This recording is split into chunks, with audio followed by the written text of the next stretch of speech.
Hello dear students, in this video we will discuss the concept of collective bargaining. So first we will understand what is collective bargaining.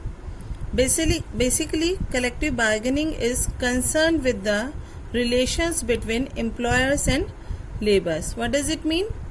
Collective bargaining is concerned with the industrial relations. और जब हम industrial relations की बात करते हैं तो concept of industrial democracy is very important. Industrial democracy का मतलब है कि जो वर्कर्स हैं वो उनके पास भी राइट्स होने चाहिए to be associated with the management of the organisation और द कंपनी, और they should have their voice in managerial decision making, और the decisions should be taken in favor of workers also.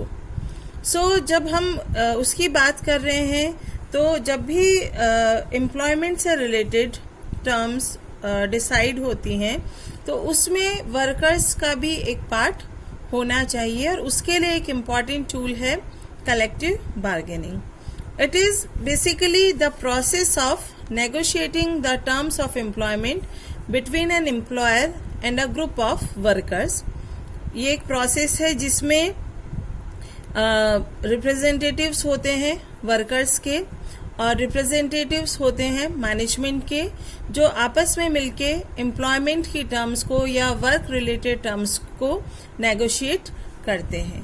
जो term of employment है it में include working conditions, salaries and wages, various benefits, work hours, work holidays, and various aspects of workers' compensations, right for workers, etc.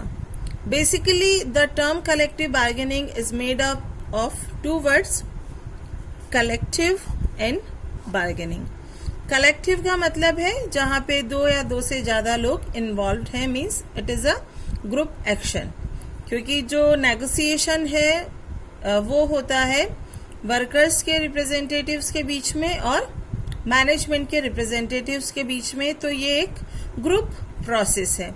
Bargaining means जहाँ पे proposals होते हैं और counter proposals होते हैं या ऑफर्स होते हैं एंड काउंटर ऑफर्स होते हैं. हम अपनी डेली लाइफ में भी बार्गेन करते हैं. जब भी हम शॉपिंग के लिए जाते हैं फॉर एग्जांपल, तो हम जो शॉपकीपर हमें रेट बताता है वो उसका प्रपोजल है और हम कहते हैं नहीं, हम जैसे उसने 1000 रुपीज़ बताया तो हम कहेंगे नहीं वो प्रपोजल है, हम कहेंगे नहीं हमें 900 में लेना है. That is counter proposal. तो ये बार्गेनिंग होता है. तो कलेक्टिव बार्गेन मीन्स जब दोनों पार्टीज के रिप्रेजेंटेटिव्स मिलके किन्हीं टर्म्स एंड कंडीशंस के लिए नेगोशिएट कर रहे हैं जहाँ पे प्रपोजल्स हैं और काउंटर प्रपोजल्स हैं, तो उसको हम कलेक्टिव बार्गेनिंग प्रोसेस कहते हैं. और जैसे इसकी कुछ डेफिनेशन भी हम यहाँ पे समझ सकते हैं.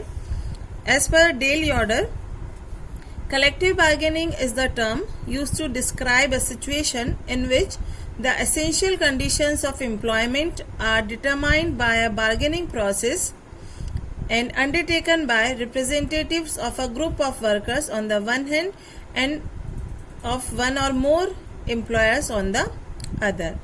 एक ऐसी सिचुएशन है कलेक्टिव बार्गेनिंग जिसमें जो कंडीशंस है एम्प्लॉयमेंट की, वर्क की, those are determined by bargaining process, और उस बार्गेनिंग प्रोसेस में एक तरफ वर्कर्स के रिप्रेजेंटेटिव्स होते हैं और एक तरफ एम्प्लॉयर्स के रिप्रेजेंटेटिव्स होते हैं. एक और डेफिनेशन है according to Flippo, collective bargaining is a process in which the representatives of a labour organisation and the representatives of business organization meet and attempt to negotiate a contract or agreement which specifies the nature of employer, employee and union relationship. ये एक ऐसा process है जिसमें workers और management के representatives आपस में मिलते हैं और एम्प्लॉयर, एम्प्लॉई और यूनियन के बीच का जो रिलेशनशिप है उससे रिलेटेड एग्रीमेंट या कॉन्ट्रैक्ट को डिफाइन करते हैं.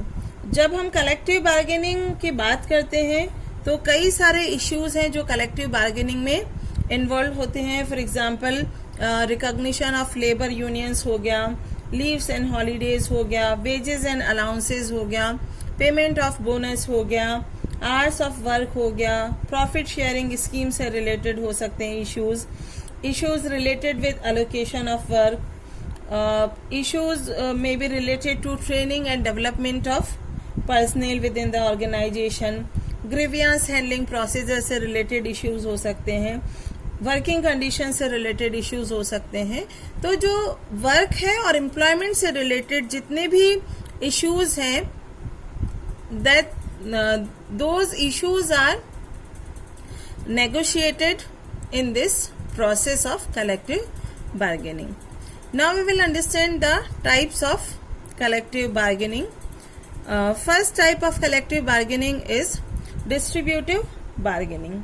ये जो टाइप है कलेक्टिव बार्गेनिंग में, इसमें जो नेगोशिएशंस हैं basically they are related to economic issues, like क्या वेजेस पे की जाएंगी, वेजेस पे करने का टाइम क्या होगा, क्या तरीका होगा, बेनिफिट्स क्या क्या ऑर्गेनाइजेशन में एम्प्लॉयज को प्रोवाइड किए जाएंगे, बोनस पेमेंट की टर्म्स एंड कंडीशंस क्या होंगी. जब इन इश्यूज को लेके नेगोशिएशन होता है वर्कर्स एंड मैनेजमेंट के रिप्रेजेंटेटिव्स के बीच में, तो उसको हम डिस्ट्रीब्यूटिव बार्गेनिंग कहते हैं. जो ट्रेड यूनियंस हैं basically they are representatives of worker, वो वर्कर्स के लिए मैक्सिमम वेजेस के लिए नेगोशिएट करती हैं, और जो मैनेजमेंट है वो ये चाहती है कि हम कम से कम वेजेस में ज्यादा से ज्यादा अपने वर्कर्स से काम ले सकें. तो जब इकोनॉमिक इश्यूज को लेके बार्गेनिंग प्रोसेस चल रहा है तो उसको हम कहते हैं distributive bargaining. Second is integrative bargaining. ये जो बार्गेनिंग टाइप है ये एक ऐसा प्रोसेस है जिसमें जो दोनों पार्टीज हैं वो विन विन सिचुएशन में होती है. मीन्स इस तरह के बार्गेनिंग में किसी भी पार्टी का नुकसान नहीं होता है. फॉर एग्जाम्पल कुछ ऐसे इश्यूज यहाँ पे इन्वॉल्व होते हैं जैसे जॉब इवैल्यूएशन प्रोसेस बेटर होना चाहिए, परफॉर्मेंस अप्रेजल सिस्टम जो है ऑर्गेनाइजेशन का वो और बेटर होना चाहिए और इम्प्रूव होना चाहिए, ट्रेनिंग एंड डेवलपमेंट प्रोग्राम्स नए नए ऑर्गेनाइजेशन में डिजाइन किए जाने चाहिए. तो ये ऐसे इश्यूज हैं जिनमें कोई भी पार्टी लूज नहीं करती है और दोनों पार्टीज की पोजीशन विन विन सिचुएशन की होती है. इसको हम कहते हैं integrative bargaining. Third one is cooperative bargaining. कई इकोनॉमिक कंडीशंस ऐसी होती हैं जिन फॉर एग्जांपल रिसेशन, जब कंपनीज के चूंकि कंपनीज का जो प्रोडक्शन है या जो कंपनीज के प्रॉफिट मार्जिन्स हैं वो बहुत अच्छे नहीं होते, तो उस ऐसी कंडीशंस में कंपनीज या ऑर्गेनाइजेशन उतने वेजेस और बेनिफिट्स वर्कर्स को प्रोवाइड नहीं कर पाती हैं जितने वो डिमांड कर रहे हैं. और दूसरी तरफ ये भी बात होती है कि वो वर्कर्स के सपोर्ट के बिना काम भी नहीं कर सकते हैं. वर्कर्स को रिसेशन के समय ऐसा लगता है कि कंपनी में प्रोडक्शन अपॉर्चुनिटीज नहीं है तो कहीं हमें नौकरी से निकाल नहीं दिया जाए. तो ऐसे समय में दोनों पार्टीज वर्कर्स और मैनेजमेंट एक दूसरे के साथ कोऑपरेट करते हैं. जो वर्कर्स हैं वो अपनी जॉब सिक्योरिटी के लिए काम करते हैं और जो वेजेस मैनेजमेंट उन्हें प्रोवाइड कर रहा है उसके साथ वो काम करने को तैयार कर जाते हैं विद द होप कि हम इस डिफिकल्ट टाइम में सरवाइव कर जाएंगे और जैसे ही कंडीशन इम्प्रूव होगी हमारी जो वेजेस हैं वो भी इम्प्रूव हो जाएंगी. Fourth type of collective bargaining is productive bargaining. इस तरह का जो बार्गेनिंग प्रोसेस होता है उसमें जो वेजेस और बेनिफिट्स होते हैं वो वर्कर के they are linked to productivity. इस बार्गेनिंग प्रोसेस में एक स्टैंडर्ड प्रोडक्टिविटी इंडेक्स वर्कर्स के लिए फाइनलाइज कर दिया जाता है नेगोशिएशंस के थ्रू. ये देन जो वर्कर्स हैं उन्हें उस इंडेक्स के अकॉर्डिंग काम करना पड़ता है, उस इंडेक्स के अकॉर्डिंग उन्हें परफॉर्म करना पड़ता है और अगर वो उन स्टैंडर्ड्स के अकॉर्डिंग अपने परफॉर्मेंस दे पाते हैं तो उनको मैनेजमेंट के थ्रू बेनिफिट्स प्रोवाइड किए जाते हैं. उससे जो मैनेजमेंट है उसका वर्क प्लेस रिलेशंस पे कंट्रोल आ जाता है और अगर वर्कर्स उन मैनेजमेंट उन स्टैंडर्ड्स के अगेंस्ट अच्छे से परफॉर्म नहीं कर पाते तो फ्यूचर नेगोशिएशन में जो मैनेजमेंट है उसकी ये पोजीशन हो सकती है कि वो उन स्टैंडर्ड्स को या जो नॉर्म्स है परफॉर्मेंस को उनको और टाइट कर सके. Then last type of collective bargaining in this lecture is attitudinal bargaining. जैसा कि इसका नाम है एटीट्यूडनल बार्गेनिंग, इस प्रोसेस में जो मेन फोकस है that is on shaping and reshaping attitudes of representatives of management and representatives of workers. ये जो एटीट्यूड्स हैं लाइक ट्रस्ट और अनट्रस्ट, फ्रेंडलीनेस और हॉस्टिलिटी, कोऑपरेटिव और नॉन कोऑपरेटिव अप्रोच, तो इस तरह के जो एटीट्यूड्स हैं उनको लेके जब डिस्कशन होता है, नेगोशिएशन होता है, उन पे जब काम होता है तो वो जो बार्गेनिंग प्रोसेस होता है उसे हम एटीट्यूडनल बार्गेनिंग कहते हैं.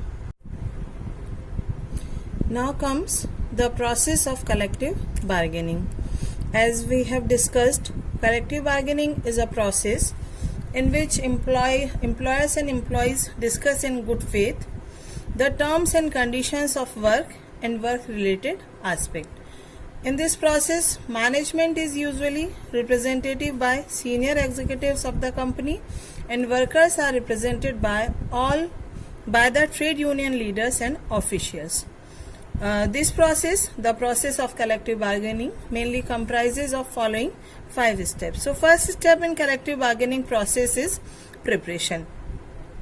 इस स्टेप में या इस स्टेज में जो दोनों पार्टीज के रिप्रेजेंटेटिव्स हैं वो जिन इश्यूज को नेगोशिएशन में या मीटिंग में जिन इश्यूज को लेके नेगोशिएट करना है उसके लिए पूरी तैयारी करते हैं. जो मेंबर्स हैं दोनों पार्टीज के, उन्हें उन इश्यूज के बारे में पूरी जानकारी होनी चाहिए और लेबर लॉज के बारे में भी पूरी जानकारी उनके पास होनी चाहिए. Management representatives should be well prepared with the proposal of changes required in the terms and conditions of employment, और उसके साथ ही उनके पास इन चेंजेस को जस्टिफाई करने के लिए स्टैटिस्टिकल फिगर्स भी अवेलेबल होने चाहिए.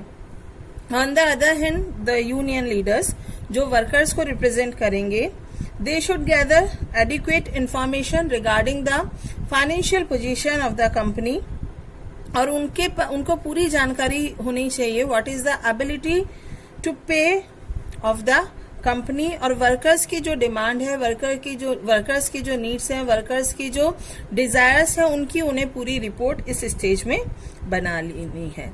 Then second step in process of collective bargaining is discuss. इस स्टेज में दोनों पार्टीज आपस में मिलके वो रूल्स एंड रेगुलेशंस डिसाइड कर लेती हैं जिनके बेसिस पे नेगोशिएशंस होनी है. जो प्राइम नेगोशिएटर होता है वो मैनेजमेंट की साइड से होता है, जो डिस्कशन है या जो नेगोशिएशन है उसको लीड करेगा. उसके अलावा इस स्टेज में जो भी इश्यूज नेगोशिएशन के लिए पुट किए जाने हैं उनको आइडेंटिफाई कर लिया जाता है.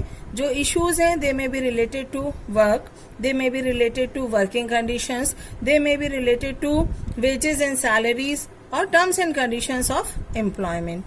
Then third step is propose. In this stage जो चीफ नेगोशिएटर है वो कन्वर्सेशन या डिस्कशन शुरू करता है विद एन ओपनिंग स्टेटमेंट, और दोनों पार्टीज अपनी जो डिमांड्स हैं वो उस मीटिंग में रखती हैं. जो भी वर्कर्स की डिमांड है वो रखी जाती है, जो भी मैनेजमेंट की रिक्वायरमेंट्स है, मैनेजमेंट की डिमांड है, या जो मैनेजमेंट चेंजेस लाना चाहता है टर्म्स ऑफ एम्प्लॉयमेंट में, वो मीटिंग में रखी जाती हैं. Basically this stage is also called stage of brain storming, क्योंकि इस स्टेज में जितना भी मैक्सिमम आप चेंजेस चाहते हैं, जो भी आप इश्यूज डिस्कस करना चाहते हैं, जो भी अपनी अपनी डिमांड लोग रखना चाहते हैं, वो इस स्टेज में रखी जाती हैं. और हर पार्टी अपने ओपिनियन उन इश्यूज पे रखती है, और उसके कारण आर्ग्यूमेंट और काउंटर आर्ग्यूमेंट इस स्टेज में हो सकते हैं. Then next stage is bargain, which is the most important stage of process of collective bargaining. इस स्टेज में जो एक्चुअल नेगोशिएशन है वो शुरू होता है। दोनों पार्टीज ये चाहती हैं कि उनकी जो डिमांड्स हैं, उनकी जो डिजायर्स हैं, वो जो चेंजेस चाहते हैं टर्म्स ऑफ एम्प्लॉयमेंट में, वो पूरी की जाए और दूसरी पार्टी के ऊपर हम जीत जाएं। ये जो नेगोशिएशन है काफी लंबे भी चल सकते हैं, कई बार कई दिन भी लग जाते हैं और कई बार दोनों पार्टीज तुरंत ही एक एक्सेप्टेबल सॉल्यूशन पे भी आ सकती हैं। Then last step in collective bargaining is settlement.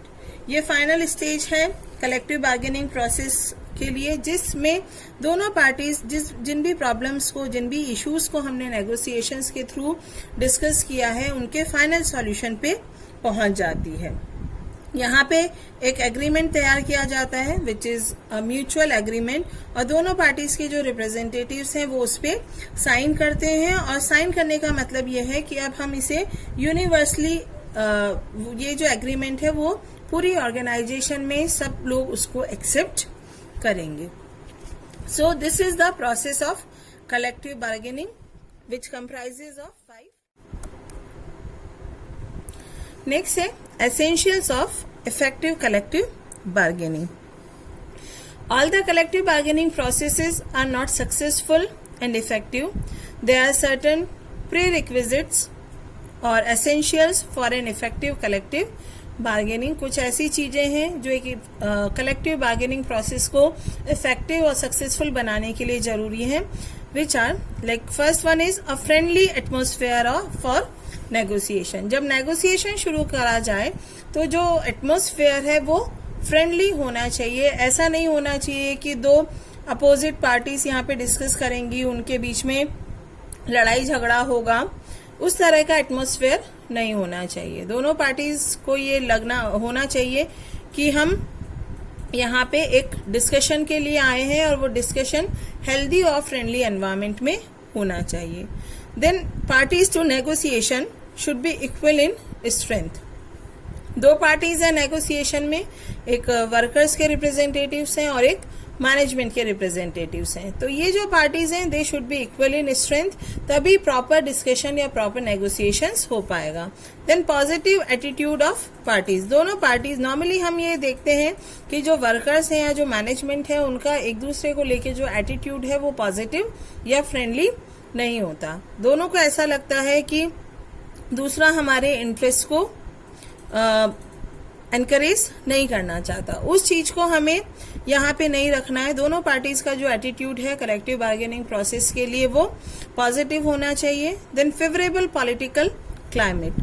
किसी कलेक्टिव बार्गेनिंग प्रोसेस के इफेक्टिव होने के लिए जरूरी है कि पॉलिटिकली भी इस प्रोसेस को सपोर्ट किया जाए और एनकरेज किया जाए। Then strong and stable trade unions. जो वर्कर्स हैं उनकी जो डिमांड्स हैं, उनकी जो डिजायर्स हैं, जो उनकी रिक्वायरमेंट्स हैं, वो ट्रेड यूनियंस के थ्रू कलेक्टिव बार्गेनिंग प्रोसेस में रखी जाती हैं। तो वो प्रॉपरली तभी हो पाएगा जब ट्रेड यूनियंस स्ट्रांग होंगी और स्टेबल होंगी। Then willingness to give and take. Collective bargaining सिर्फ एक ऐसा प्रोसेस है जिसमें we should be ready to give and take. ऐसा नहीं है कि हमें वहां सिर्फ मिलेगा ही मिलेगा। दोनों पार्टीज में ये विलिंगनेस होनी चाहिए कि हमें कुछ देना है तभी हमें कुछ मिलेगा। Then continuous dialogue. दोनों पार्टीज के बीच कलेक्टिव बार्गेनिंग प्रोसेस के थ्रू कंटिन्यूअस डायलॉग होना चाहिए, प्रॉपर कम्युनिकेशन होना चाहिए। किसी भी तरह का डिस्ट्रप्शन या डिस्ट्रक्शन उस प्रोसेस में नहीं होने चाहिए। Then availability of data and information. जो भी इश्यूज, जो भी प्रॉब्लम्स है जिनको लेके नेगोशिएशन होना है, डिस्कशन होना है, उनसे रिलेटेड प्रॉपर इंफॉर्मेशन एंड पूरा डाटा दोनों पार्टीज के पास अवेलेबल होना चाहिए। Next essential is problem solving attitude. दोनों पार्टीज का जो एटीट्यूड है वो ये होना चाहिए कि जिन प्रॉब्लम्स को, जिन इश्यूज को हम इस नेगोशिएशन में रेज कर रहे हैं उनका सॉल्यूशन हमें यहाँ पे निकालना है और सॉल्यूशन ऐसा होगा जो दोनों पार्टीज को एक्सेप्टेबल होगा। Next one is unfair labour practices should be avoided. एक हेल्दी कलेक्टिव बार्गेनिंग प्रोसेस के लिए, एक इफेक्टिव कलेक्टिव बार्गेनिंग प्रोसेस के लिए जो लेबर प्रैक्टिसेस हैं, लेबर लॉज हैं, उनको प्रॉपरली फॉलो किया जाना जरूरी है। अनफेयर लेबर प्रैक्टिसेस के साथ ये प्रोसेस सक्सेसफुली कंटिन्यू नहीं किया जा सकता। And last one is negotiators authority. जो नेगोशिएटर है, चीफ नेगोशिएटर है, उसकी अथॉरिटी क्लियरली डिफाइंड होनी चाहिए ताकि उसको लेके किसी भी तरह का कंफ्यूजन नेगोशिएशन प्रोसेस के दौरान, कलेक्टिव बार्गेनिंग प्रोसेस के दौरान ना रहे। अगर ये एसेंशियल्स किसी भी प्रोसेस में फॉलो किए जाएंगे तो जो कलेक्टिव बार्गेनिंग प्रोसेस है वो इफेक्टिव और सक्सेसफुल हो सकता है। Then last topic in this video is problems of collective bargaining in India.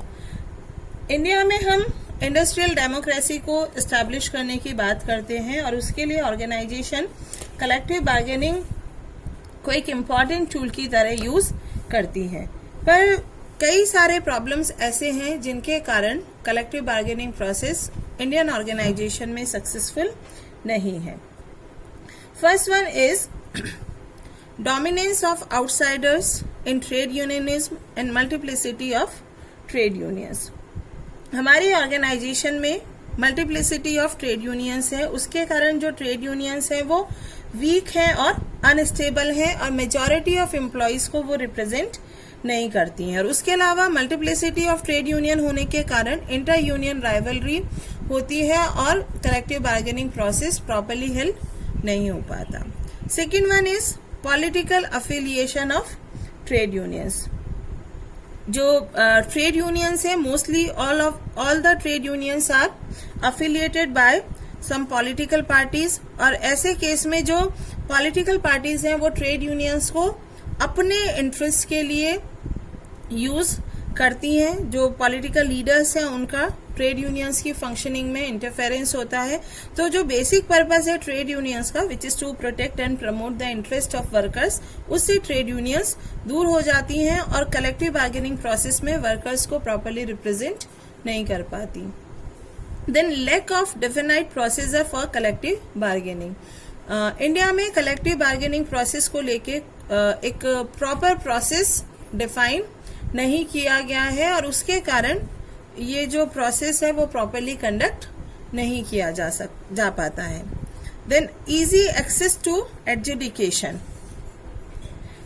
जो कलेक्टिव बार्गेनिंग हमारे यहाँ सक्सेसफुल या कलेक्टिव बार्गेनिंग से रिलेटेड एक प्रॉब्लम ये भी है कि जब भी दोनों पार्टीज किसी पर्टिकुलर कॉमन सॉल्यूशन पे नहीं पहुंच पाती हैं तो वो जो इश्यू है वो थर्ड पार्टी को रेफर कर दिया जाता है, एडजुडिकेशन के लिए वो रेफर कर दिया जाता है और ऐसे केस में जो कलेक्टिव बार्गेनिंग में जो फेथ है वो डिस्करेज होता है और उसको एनकरेजमेंट नहीं मिलता है। Last one is negative attitude of management towards unions. जो इंडियन ऑर्गेनाइजेशंस हैं उनके मैनेजमेंट का जो एटीट्यूड है वर्कर्स को लेके और वर्कर्स की यूनियंस को लेके वो नेगेटिव है। उन्हें हमेशा ऐसा लगता है कि वर्कर्स या ट्रेड यूनियंस जो उनके रिप्रेजेंटेटिव्स हैं वो अपने इंटरेस्ट के लिए काम करते हैं, वो सिर्फ अपने इंटरेस्ट को प्रमोट करना चाहते हैं, ऑर्गेनाइजेशन के जनरल इंटरेस्ट से में उनका कोई कंसर्न नहीं है। तो इस एटीट्यूड के साथ जब कलेक्टिव बार्गेनिंग प्रोसेस मैनेजमेंट के थ्रू कंडक्ट किया जाता है तो वो उतना इफेक्टिव या सक्सेसफुल नहीं होता। तो ये कुछ ऐसी प्रॉब्लम्स हैं जिनके कारण कलेक्टिव बार्गेनिंग प्रोसेस हमारी कंट्री में इंडियन ऑर्गेनाइजेशंस में बहुत इफेक्टिव नहीं है और जो बेसिक ऑब्जेक्टिव है कलेक्टिव बार्गेनिंग का उसको हम अचीव नहीं कर पा रहे हैं। Thank you.